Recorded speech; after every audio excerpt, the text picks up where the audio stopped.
Bienvenue à toutes et à tous, chers téléspectateurs. C'est toujours avec un réel plaisir que nous vous retrouvons sur ce plateau du 12-15. Vous le savez, la crise énergétique est au cœur de l'actualité depuis quelques semaines. Les Gabonaises et les Gabonais attendent des mesures fortes de la part du gouvernement. Hier, le site de Perenco, qui fournit le gaz nécessaire au fonctionnement de l'outil de production, aurait fait l'objet de vandalisme. Une enquête a été ouverte par les services judiciaires. SEG, entre dysfonctionnement et sabotage, est donc le thème de ce jour. Et pour en parler, je reçois le vénérable Ghislain Malanda. Il est sénateur de la transition et membre de la société civile. Monsieur, bonjour. Bonjour, monsieur. Merci d'avoir accepté notre invitation. C'est moi qui vous remercie de m'inviter à cette émission. Et juste à ses côtés, monsieur Amal Jean-Maurice Mbumba Ibinda, qui est journaliste économique, il est géopolitologue et géostratège. Monsieur, bonjour. Bonjour. Merci également d'avoir accepté notre invitation. Alors, monsieur, je me tourne tout de suite vers vous. Vous le vivez comme de nombreux Gabonais, ces coupures intempestives de la SCG. De votre point de vue, quelles peuvent en être les causes? Quelles peuvent être les causes liées à cette situation? Bon, merci de me passer la parole. Et je suis d'autant plus ravi que quand je suis invité ici, je profite de ma présence pour essayer de dire quelque chose qui puisse marquer certainement les gens, pas nécessairement pour plaire, mais beaucoup plus pour édifier. Moi, je dis que ce que nous subissons aujourd'hui n'est pas né hier. C'est né depuis les années 1960. Parce qu'il suffit de revisiter l'histoire du développement du Gabon pour se rendre compte que n'eût été l'arrivée d'Omar Bongo, le Gabon n'aurait pas connu d'avancée significative du point de vue économique. Parce que tout était néocolonial. Toutes les entreprises qui ont été installées au Gabon, depuis les années 60, obéissaient aux accords franco-africains. Sinon, les accords anti-africains. Permettez-moi de dire ça comme ça. Pourquoi? Mais parce que ça n'a pas connu d'évolution. La ECG a été implantée, certes, avec des capitaux, certes, mais la ECG n'était pas accompagnée d'un capital ou bien des moyens d'entretien. Comment ça se passe même du point de vue économique lorsque vous voulez connaître ce qu'on appelle la croissance économique? Qu'est-ce qu'il faut? Il faut investir. Il faut ce qu'on appelle l'autofinancement. Il faut entretenir l'économie. Si vous voulez que l'économie produise des chiffres. Hein? Mais la ECG, c'était la même chose. Elle s'est mise à fonctionner infiniment avec les mêmes structures. Et aujourd'hui, les gens se disent, ben voilà, la ECG a des problèmes.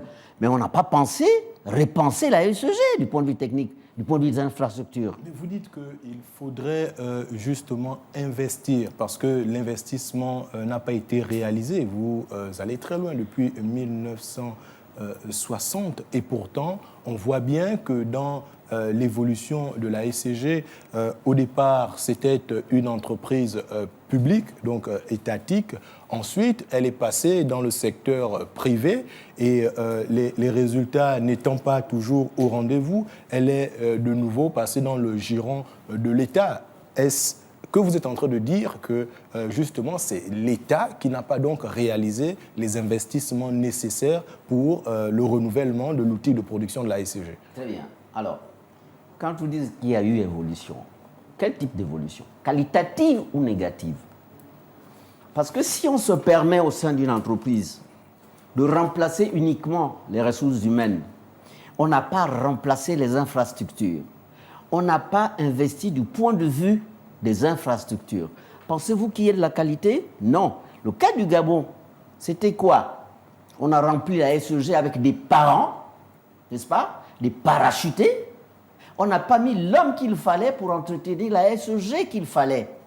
Mais la conséquence, on l'a subie aujourd'hui. Problème d'investissement, problème technique et problème humain. Problème humain. On va y revenir. Monsieur Ghislain Malanda, est-ce que vous entendez ce que dit Monsieur Mbumba Ibinda? Depuis 1960, la SCG n'a pas connu des investissements suffisamment conséquents pour pouvoir satisfaire au mieux sa clientèle. Quand on regarde un tout petit peu l'évolution démographique pour la ville de Libreville, pour ne rester que dans la ville de Libreville. Est-ce que ce sont des facteurs qui n'ont pas aussi été suffisamment pris en compte pour anticiper et réaliser les investissements nécessaires pour satisfaire cette demande de plus en plus forte? Déjà, merci déjà de m'inviter à débattre d'un sujet aussi sérieux et délicat. Alors, nous parlons de crise énergétique au Gabon qui dure depuis plusieurs années. Déjà hier, je voulais me réjouir des analyses d'un de vos collègues, Tchibinda, sur le Gabon Première, qui déclarait, je cite, ce n'est pas dans ses effets qu'on attaque un mal, mais dans ses causes. Et vous avez évoqué tout à l'heure la racine. Quelles sont les causes de la situation actuelle de la SCG? Moi, j'ai vu 3 causes. La première cause, c'est le casting des personnes qui sont choisies pour le management. Il y a l'État dans ses contributions, et puis, évidemment, la qualité des managers. Donc, c'est pratiquement mal dans toutes les sociétés étatiques. On a vu Ergabon, on a vu Sogatra, c'est pratiquement la même chose. Monsieur Jean-Maurice disait à l'instant, justement, on a pris les amis, on a pris les familles. On a vu que le président de la transition est intervenu au moment des premières coupures intempestives et on a appris, on a découvert l'ensemble des entreprises sous-traitantes, mais qui étaient des plus importantes. On parle de plus de 2000 entreprises sous-traitantes. C'est ça les conséquences de ce mauvais casting? Mais oui, écoutez, c'est l'audit. Hein. Il faut un audit déjà pour déceler tous ces manquements. Et puis il faut nous réjouir de la réaction martiale du président de la République lors de son rencontre avec le personnel de la SCG. On n'a jamais vu le président aussi remonter depuis le 30 août. Et puis, il y a aussi un peu la responsabilité même du président. Il ne faut pas se cacher le dire. Il n'y a pas longtemps, le président déclarait à l'Intérieur qu'il avait donné un ultimatum au ministre de l'Énergie. Alors, ce même ministre de l'Énergie est resté en fonction jusqu'au bilan que nous vivons aujourd'hui. Alors, vous voyez que c'est le casting. Alors, ce qui est plus paradoxal, ce que voici, ce qui est paradoxal, il n'est plus au ministère de voici l'Énergie. un ministre qu'on menace, qui n'a pas de résultat. Mais sauf qu'il est affecté ailleurs dans un autre ministère, alors qu'il devait se retrouver en case. Alors, je vais terminer, monsieur. Quand on parle des causes, ce sont les hommes, ce sont les décideurs, c'est l'État qui a la responsabilité. Alors, est-ce que les grandes... Parce qu'il faut juste se situer dans le contexte. Nous sommes sous la transition et reconnaître que nous avons hérité d'un pays qui était mal géré. Et donc, il y avait des problèmes de gouvernance dans toutes ces sociétés. Alors, il fallait donc changer de paradigme. Donc, l'OCTRI, le gouvernement sous M. Oligui, Général Oligui, autant pour moi, à peine arrivé, devait d'abord se situer dans les priorités. Et la situation énergétique est tellement sensible et tellement prioritaire qu'on ne devait pas attendre 1 an pour nous retrouver dans cette situation. Justement, vous l'avez dit, on est sur les causes. Et on le dit, on a pris le temps de mener un audit. Et on se rend bien compte qu'il y a une charge énorme auprès de l'entreprise, avec cette multitude d'entreprises sous-traitantes, et des mesures fortes sont d'ailleurs prises pour les réduire drastiquement. Quels sont les résultats Justement. 3 mois après la sortie martiale du président? Et c'est justement là où je voudrais vous entendre, parce qu'on a ces mesures fortes qui sont prises. Et on demande de réduire le nombre de directeurs généraux, on demande de réduire les salaires, on réduit les entreprises sous-traitantes. Est-ce que cela peut faire l'objet, cela peut expliquer les actes de sabotage dont on entend parler aujourd'hui? Moi, je voudrais d'abord revenir sur les entreprises de sous-traitance. Moi, je ne les appelle même pas comme ça, je les appelle des entreprises de l'informel de l'État. Pourquoi? Parce que ce sont des entreprises qui ne payent pas l'impôt. La plupart de ces entreprises qui travaillent avec la SEG ne contribuent pas, n'est-ce pas? Du point de vue des ressources fiscales, rien du tout. Si vous faites l'enquête, j'y arrive. Si vous faites des enquêtes, vous allez trouver que la plupart de ces entreprises qui viennent, semble-t-il, aider la SEG, ne viennent pas l'aider, mais c'est pour justement boycotter la SEG. Bien. Et lorsqu'on parle de la réduction, s'ils sont passés par exemple de 500 à 150 par exemple, est-ce que vous pensez que le mal est parti? Le mal n'a pas été réglé. Parce qu'il faut, faire en sorte que ces entreprises-là de sous-traitants soient normalisées, n'est-ce pas? Il faut des réformes. Il faut revoir les contrats avec la SEG. Il faut réunir tout le monde, y compris l'État, n'est-ce pas? Savoir qui peut faire quoi. 2, il faut ce qu'on appelle des données statistiques. Ça veut dire quoi? Il faut entreprendre des enquêtes pour savoir quel est le besoin aujourd'hui du point de vue d'énergie des Gabonais. Comment faut-il les servir? Que faut-il servir? Que ce soit avec l'eau ou avec l'électricité. Il faut savoir combien je peux m'appeler ça, c'est des kilowatts ou comment? Combien les Gabonais peuvent consommer aujourd'hui? Besoin énergétique. Est-ce que les Gabonais aujourd'hui sont contents? Monsieur Jean-Maurice Ibinda, ma question est celle-ci. Est-ce que ces mesures drastiques peuvent être de nature à provoquer du mécontentement? Mais bien sûr, mais le sabotage peut venir de là, justement. Mais disons, les entreprises de sous-traitance, imaginez que ces entreprises qui mangeaient beaucoup soient mises à la touche. Vous croyez qu'elles vont être contentes? Celles qui participaient, par exemple, à la gestion numérique même de l'entreprise, qui connaissent bien les données, qui ont les codes, qui savent comment il faut entretenir une entreprise du point de vue même financier. Vous pensez que ces entreprises vont rester les bras croisés? Ils n'ont plus rien à manger? Mais le mal est dans le fruit, justement. Si on veut guérir la SEG, il faut d'abord commencer à savoir de quoi est contenue la SEG. Quels sont les gens qui fonctionnent à la SEG? À tous les niveaux, administratif, politique, scientifique, gestion, tout. Il faut savoir, il faut faire le diagnostic. Parce que si vous arrivez à l'hôpital, vous êtes malade, le médecin ne peut pas vous donner des médicaments. Il faut procéder au diagnostic, savoir de quelle maladie souffrez-vous. À partir de ce moment-là, on peut guérir la maladie. Très bien. Monsieur Ghislain Malanda, alors, vous l'avez dit, on a des premières coupures intempestives, des mesures fortes sont prises. Aujourd'hui, le constat, il est accablant. Lorsqu'on prend des mesures fortes, que faut-il mettre en œuvre justement pour s'assurer d'avoir les résultats qui sont escomptés? Déjà, je m'interdis, moi, ici, d'affirmer que les problèmes de la SCG, c'est le sabotage. C'est trop simpliste.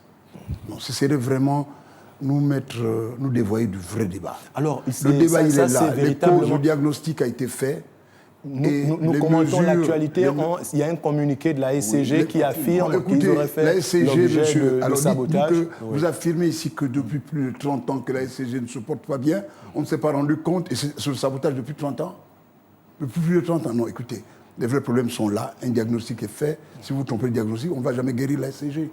Le problème est là, c'est qu'il y a un problème structurel, un problème de gouvernance, et il faut donc des mesures coercitives. Le président a réagi la fois passée, c'est en fonction d'un diagnostic qui lui a été présenté.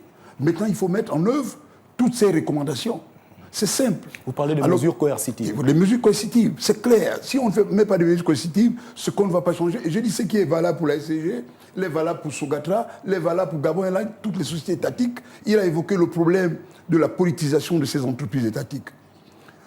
On vous nomme, vous êtes ministre, vous amenez les parents, et le budget explose. Alors, comment voulez-vous gérer? Alors, il faut une certaine rigueur. Ce serait valable pour la nouvelle banque, l'entrepreneuriat. Si on ne met pas de garde-fou, elle va chuter comme les autres banques dans le passé. Moi, j'estime que... Alors là c'est clair. On a bien passé en revue les différentes causes et on a bien précisé que, oui, effectivement, il y a la ressource humaine. Il faut mettre l'homme qu'il faut à la place qu'il faut. Mais on a relevé également qu'il faut les investissements structurants. Il faut aussi des investissements structurants. Monsieur Jean-Maurice Ibinda, je me tourne vers vous, mais quand on est face à ces différentes causes, aujourd'hui, quelles peuvent être les conséquences, notamment sur le plan de l'économie, avec ces coupures récurrentes? Elles sont multiformes, ces conséquences. Je vais vous donner un exemple. Si vous avez un congélateur chez vous, si tout ce que vous avez acheté au début du mois est pourri, vous allez encore manger. Du tout. Vous serez en bonne santé. Vous allez venir au travail. Imaginez que toute la population gabonaise soit victime de ce mal-là. C'est exactement ce qui se passe en ce moment. Il peut y avoir un problème sur la productivité. Productivité, non seulement sur le plan familial, mais également sur le plan du PIB, du produit intérieur brut, n'est-ce pas? Nous parlons aujourd'hui de la diversification économique, mais il faut bien que les entreprises fonctionnent, aussi petites soient-elles. Mais si ces entreprises ne peuvent pas fonctionner parce qu'elles n'ont même pas le groupe électrogène, mais que pensez-vous que cette entreprise puisse faire pour le pays? Zéro. Bien, allons plus loin. Voilà, sur le plan, par exemple, de notre dette. Il faut bien la payer. Mais pour payer la dette, il faut quoi? Il faut avoir des ressources fiscales qui fonctionnent bien. Mais les ressources fiscales fonctionnent comment? Par les va-et-vient de la marchandise, l'entrée, sortie, ainsi de suite.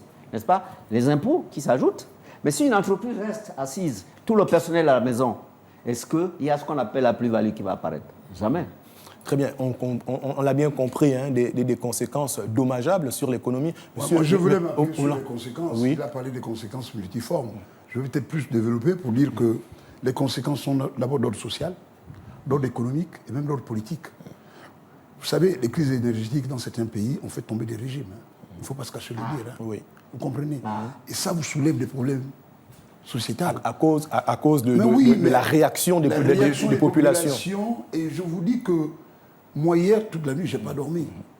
Et votre activité économique ne fonctionne pas et les populations vont se fâcher contre si les conséquences peuvent être d'ordre politique, est-ce que les causes peuvent également être d'ordre politique? Non, monsieur, non, c'est discutable. C'est discutable parce que il faut reconnaître que l'autorité, c'est qui? C'est le président. C'est le pouvoir en place, c'est le régime. Et je pense que dans le cadre de leur priorité, ils devaient se rendre à l'évidence, se rendre compte que ce secteur peut nous mettre en mal, en difficulté. Monsieur Ghislain Malandamba, je suis bien heureux que vous soyez présent avec nous, vous qui êtes parlementaire de la transition. Oui. Aujourd'hui, est-ce que les parlementaires ont mené des actions, fait des propositions pour, par exemple, ouvrir le secteur à la concurrence? Écoutez, moi j'ai été à Madagascar. La GIRAMA, c'est la compagnie, la Société nationale d'eau et d'électricité. Quand le président, à l'époque, dans les années 2000, s'est rendu compte qu'il y avait des coupures intempestives, il y avait des soulèvements, aussitôt il a fait venir Siemens à Madagascar. Et la solution a été résolue. Il y a une question de concurrence. Parce qu'on ne peut pas être pris en otage par des sociétés qu'on ne sait même pas dans quel contexte, dans quel mécanisme ils viennent signer les contrats. C'est quoi Agreco? C'est quoi Agreco? C'est quoi Capoeirship? Qui fait venir ces sociétés? C'est des contrats léonins. Ce sont des entreprises qui sont sollicitées certainement pour venir renforcer la on n'a même pas besoin de ces sociétés. Qui est on n'a pas besoin de ces sociétés. Un pays où il y a tout, Quelles peuvent être donc les solutions là, à court terme, à terme? Les solutions actuellement, c'est de s'appuyer sur la sortie du président. Le discours du président, c'est un discours sans appel. Le président a reçu le diagnostic, il a fait des propositions qu'on mette en application ces solutions. Et parmi les différentes propositions, justement, il y a la dette de l'État. Il y a la dette de l'État. Il y a Capoeirship. Je dis en tant que parlementaire, déjà, il faut automatiquement, à la rentrée parlementaire, déclencher une enquête parlementaire pour savoir dans quelles conditions ces sociétés ont signé leur contrat. C'est plus qu'un impératif. Il faut le faire déjà. Alors, je ne peux pas comprendre qu'il n'y a pas longtemps, Capoeirship arrive pour signer un contrat. Il est dénoncé. Un peu de temps, on vient dire non, le président dit qu'ils ont renégocié le contrat. Alors, le président n'est-il pas entouré des conseillers techniques en la matière? Alors, voilà. Et pendant ce temps, tout ce temps qu'on prend, il y a des Gabonais qui subissent des préjudices. Et j'ai posé la question au ministre déchu de l'énergie. Je lui ai posé la question. J'ai dit, monsieur, qui paye la facture et les préjudices subis par les populations? Personne n'a pu me répondre. C'est une question intéressante. Monsieur Jean-Marie Simina, je me tourne vers vous. Est-ce qu'aujourd'hui, là, à terme, pour pouvoir soulager les populations, quelles peuvent être les solutions qui peuvent être trouvées là pour pouvoir justement aider finalement la SCG à produire davantage d'électricité? Vous savez, c'est que le ministre, le nouveau ministre, l'autre, vous l'appelez déchu, mais c'est lui qui a remplacé le déchu. Vous savez ce qu'il a dit? Il a dit aux Gabonais, donnez-nous le temps. Et quand il dit aux Gabonais, donnez-nous le temps, est-ce qu'il sait que les Gabonais ne dorment pas? OK? S'il demande qu'on lui donne le temps, mais que le ministre dise quelle peut être la solution, la première solution qu'il faut mettre en place. Parce que si on veut attendre, il faut qu'il y ait une solution. Mais s'il n'y a pas de solution, est-ce qu'on peut attendre? On va mourir? il y a les moustiques, il y a plein de choses qui vont arriver. On a vu que des générateurs ont été acquis pour essayer de renforcer la production d'électricité. Vous êtes journaliste, il faut éviter de raconter des choses. On a vu que tu as la télévision, une télévision moderne, il faut prendre la caméra, il faut aller sur le terrain. Pour aller voir. Voilà, il faut vivre les politiques. Pour aller parce voir, que c'est des politiques. C'est pourquoi je parle de la vue. Il faut éviter la démagogie. OK? Parce qu'aujourd'hui, tout le monde veut être copain à Oligui. Parce qu'ils savent qu'Oligui va couper les têtes aux gens. Mais aidons, nous, la presse, aidons Oligui à couper la tête de ceux-là qui font fossoyeurs. OK? Prenons les caméras, allons sur le terrain, démontrons, parce qu'il y a deux choses. On dit, le reportage montre, mais l'enquête démontre. C'est ce qu'on nous oblige. À court terme, monsieur Ibina. Bien. À court terme, il faut financer, justement. Le diagnostic a été fait. Le président a dit qu'il faut régler, mais il faut que celui qui a les moyens règle. Il faut y mettre les moyens pour que les gens puissent respirer. Ces moyens, c'est quoi? C'est la technologie, mais c'est 1, 2, 3, 4. Ça coûte quoi de donner aux Gabonais? Nous sommes à peine 1 million, même pas 2 millions. Hein? Les vrais Gabonais sont peut-être 1 million. Donc, plus les autres, ça fait 2 millions. Les solutions qui sont proposées là à court terme ne sont pas les bonnes. Non, elles sont bonnes, mais il faut qu'elles se multiplient. Il faut qu'elles se multiplient. Et puis le Gabon, c'est pas ma Libreville. Le Gabon, c'est partout. Il faut voir comment ceux qui sont à l'intérieur vivent. Moi, j'ai appelé ce matin Tchibanga, tu sais ce qu'on me dit? La coupure à 6 heures pour le lendemain à 8 heures. Vous vous rendez compte? Tout ce qu'on a mis au congélateur, est-ce que ça peut vivre? Non. Vous vous rendez compte? Les enfants qui vont à l'école, est-ce qu'ils apprennent? Non. Ceux qui font dans la coiffure, hein, les petites et moyennes entreprises, non. Mais c'est ça l'économie qui tombe. Attention. Apparemment, on a tendance à rigoler. Mais il faut bien qu'on trouve des solutions. S'il n'y a pas de solution, je vous dis bien que même notre dette là, elle va s'alourdir davantage. Et puis imaginez qu'un pays puisse demander tout le temps de l'argent pour ne pas rembourser. Qu'est-ce qu'on devient après? Hypothéquer. Des solutions à court terme. Et monsieur Malanda, vous de votre côté, quelles sont les solutions à court terme qui peuvent être trouvées? Je rejoins le grand frère Jean-Maurice, ça ne se discute pas. Le président, je vous dis, pour guérir un mal, il faut un diagnostic. Le diagnostic a été fait. Et ce qui est écœurant, vous comprenez? Est-ce que, et ça, vous venez encore même de me choquer, quand le nouveau ministre, le soldat Akouré, qui à peine arrivé à la tête de ce ministère, n'arrive même pas à intégrer le caractère délicat et urgentissime même, de cette situation énergétique, et qu'il demande aux Gabonais, on va attendre. On n'a rien à attendre. C'est une question d'heure. C'est une question d'heure. Il y a une question de survie. C'est une question de survie. Et donc, c'est-à-dire que vous devez même pour être concret, que faut-il?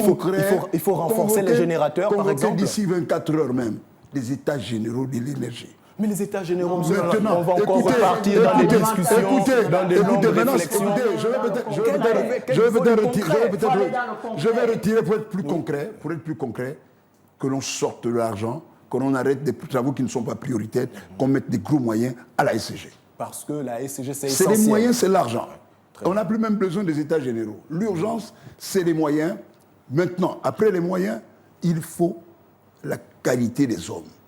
La rigueur. Il est inconcevable, sous un état d'exception, avec les militaires à la tête, que l'on ait des situations qui soient plus gravissimes, même encore que celles des... C'est anachronique. Alors là, nous sommes sur les solutions à court terme et sur le moyen long terme. Est-ce qu'il va falloir se regarder peut-être à la fois du côté de l'ouverture de la concurrence ou les panneaux solaires, ou bien investir dans l'hydroélectrique? Oui. Attention, je vous remercie beaucoup. Il faut qu'on fasse attention, vous voyez? C'est vrai que nous avons le soleil, c'est vrai que nous pouvons bénéficier de l'énergie solaire, c'est peut-être salutaire. Mais attention, il ne faut pas que demain on se retrouve encore dans le même circuit, n'est-ce pas? Il faut réfléchir sur ce qu'il faut mettre en place. Regardez, je vous donne un exemple. Aujourd'hui, à l'intérieur du pays, du point de vue de l'eau, on est en train d'instaurer le système de quoi là? De forage. Le système de forage. Et puis on dit, le forage donne de l'eau naturelle. Mais qu'est-ce qu'il faut pour le long terme? Mais non, le long terme, il faut... parlons d'abord du court terme. Il faut beaucoup de moyens. Hein, il faut acheter des générateurs. Il faut envoyer des générateurs partout dans les 9 provinces, y compris les départements. Il faut que ça urge. Deuxièmement, il faut punir ceux qui ont fait des problèmes là, qui doivent beaucoup d'argent. Il faut les mettre en prison, ceux qui ont détourné. Ils sont là. Ce sont même eux qui tirent les ficelles. Il faut les enlever. Il faut remplacer. Et nous avons des étudiants qui sortent des écoles, qui sont bien formés. Il faut les mettre en place. Pas de soucis, pas de copinage. Il faut les remplacer. Arriver à avoir une main-d'œuvre qualifiée. Mais c'est tout. Vous pensez que c'est difficile? Un peu plus efficace. Merci, monsieur. Ce n'est pas difficile.